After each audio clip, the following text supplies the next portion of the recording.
ini di KPK, AMSUB berdemonstrasi terkait dengan laporan dugaan korupsi yang dilakukan oleh PT Indonesia Power. Jadi di dalam gambar ini jelas ya, ini adalah proyek DOM yang 140 miliar yang rubuh. Jadi kami akan menyerahkan ini ke KPK, mensuarakan ini di KPK untuk agar KPK mengusut tuntas masalah proyek ini. Jadi seperti terlihat di gambar, itu banyak bangunan yang rubuh. Itu karena proyek itu tidak jelas. Kami kenapa bilang tidak jelas? Karena kami menduga ada tindakan korupsi. Gitu. Dan kemudian kami juga menginginkan agar Komisi Pemberantasan Korupsi itu segera mengusut juga masalah PT Indonesia Power ini yang diduga melakukan monopoli dan persaingan tidak sehat, persaingan usaha tidak sehat.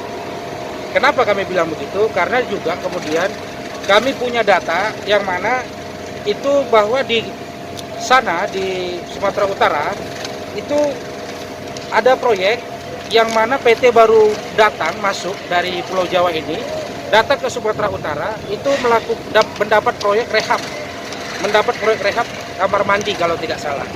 Dia mendapat proyek, sedangkan di Sumatera Utara itu banyak vendor lokal, pengusaha lokal. Nah, itu yang kami sesalkan.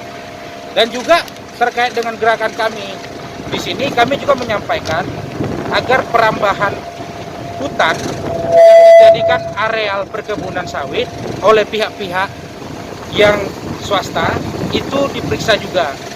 Karena sampai hari ini belum diperiksa. Tadi kami sudah menyerahkan dokumen kami ke Bareskrim Polri. Sudah diterima oleh Bareskrim Polri. Nah, sekarang kami KPK juga melaporkan hal yang sama.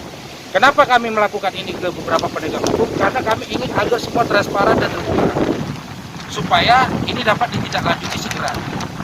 Seperti itu. Dan juga saya juga menyampaikan terkait dengan persoalan anggota AMSUB ada yang diancam di Sumatera Utara, yaitu seorang wanita yang berprofesi guru. Dia diancam itu diintimidasi oleh oknum yang kami duga karena gerakan kami ini. Oleh sebab itu kami sudah melapor dengan surat laporan ke Polsek Sanggau. Kami meminta agar segeralah Bapak Polisi juga mengungkap itu, membantu proses itu agar semua terungkap. Karena ini adalah skandal besar, dugaan kasus korupsi. Dan juga jelas ya di dalam spanduk ini juga bahwa kos produksi Indonesia Power dengan PLN itu sangat beda jauh sekali. Ini yang kami juga perbedaan ini dijadikan permainan.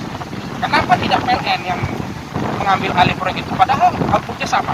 Kenapa dengan anggaran sekian Indonesia Power yang megang? Nah, itu juga kami minta tindakan tegas dari KPK dan penegak hukum lainnya agar supaya mau turun ke Sumatera Utara untuk kasus ini.